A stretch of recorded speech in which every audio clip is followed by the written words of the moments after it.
Consultando diversas fuentes y artículos científicos que hablan sobre el bruxismo y las cefaleas, en base a determinados criterios diagnósticos que se establecen en las sociedades científicas internacionales para la cefalea y el bruxismo, se ha encontrado una vinculación entre un acontecimiento y otro. El bruxismo normalmente da lugar a dolores de cabeza. Esto a día de hoy podemos afirmarlo. En Europa, al menos el 50% de la población refiere tener algún dolor de cabeza en algún momento de su vida. A pesar de que la fisiopatología del dolor de cabeza, de la cefalea tensional en este caso, es compleja y multifactorial, existe una relación más o menos directa entre el dolor de la musculatura masticatoria y cervical, el dolor de cabeza y el bruxismo. Para que alguien padezca bruxismo, según la Asociación Americana para el Estudio del Sueño, el paciente debe de ser consciente de que rechinan los dientes, debe de tener un desgaste dentario más o menos objetivable, fatiga o disfunción de la musculatura masticatoria, dolor, incluso bloqueo de la mandíbula al levantarse por las mañanas. El paciente debe presentar una hipertrofia del masetero al apretar la mandíbula, es decir, un bulto o una hipertrofia en la zona de la mandíbula. Y además no debe de poseer ninguna alteración, ningún desorden del sueño de origen neurológico que esté mediado por la medicación que pueda tomar para alguna otra patología. En la actualidad existe un gran número de personas cuyo bruxismo o como actualmente se denomina la activación muscular masticatoria rítmica se produce durante el día. Entonces debemos de diferenciar entre lo que es el bruxismo nocturno, aquel que se produce durante las fases del sueño, y el que se produce durante el día, que está más ligado a una pérdida del control motor, es decir, la musculatura masticatoria perdemos la capacidad de dominarla y se activa normalmente durante las fases de concentración. Estamos trabajando, sentados delante del ordenador, por ejemplo, y notamos que estamos con los dientes apretados.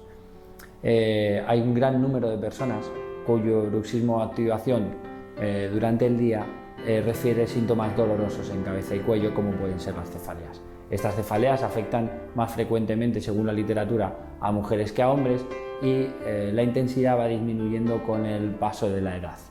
Dentro de estos dolores de cabeza, lo habitual es que el 48% sean diagnosticados como cefaleas tensionales, frente a un único 1% que se diagnostican como migrañas. Es por tanto que la asociación entre el bruxismo nocturno y los dolores de cabeza primarios están justificados dentro de diferentes mecanismos. Algunos de ellos han sugerido que los inputs nociceptivos que se producen en la musculatura superficial llegan a generar ese dolor de cabeza.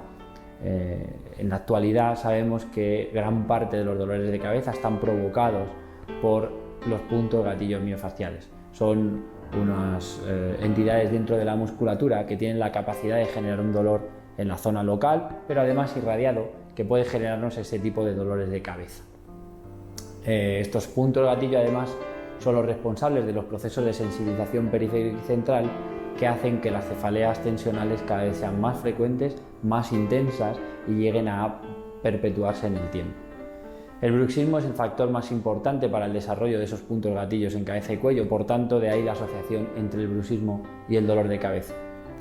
Respecto a la migraña, la hipótesis más aceptada es que el bruxismo sensibiliza periféricamente la musculatura de la mandíbula, generando la aparición de esos puntos gatillo que de alguna manera facilitan la aparición del dolor de tipo migrañoso, a través de la sensibilización de unas áreas corticales determinadas y unas zonas de nuestro sistema nervioso central.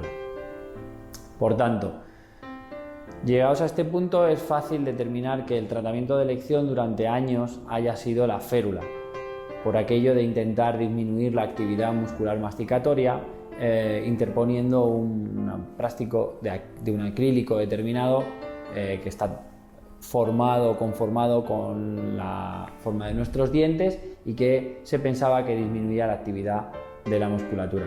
A día de hoy se sabe que eso no es cierto. Las férulas evitan todas esas consecuencias negativas que puede tener el bruxismo en los pacientes, desgaste dentario, heridas dentro de la boca, marcas en la lengua, pero sabemos que la férula no va a evitar la activación de esta musculatura de manera rítmica y por tanto es probable que no disminuya la aparición de estos puntos gatillo. Se ha demostrado además que mediante electromiografía es muy difícil disminuir esa actividad muscular masticatoria rítmica durante el sueño con el uso de la férula.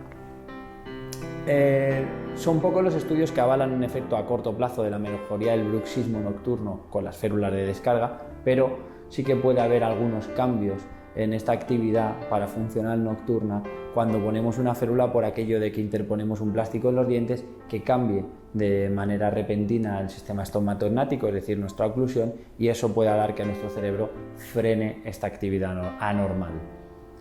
En base a ello, hay numerosas publicaciones científicas en la actualidad que justifican la fisioterapia o que abordan el papel preponderante de la fisioterapia como primera elección de tratamiento para los síntomas del bruxismo, en este caso incluso para las cefaleas tensionales provocadas por la activación de los puntos gatillo que hablábamos antes de la musculatura.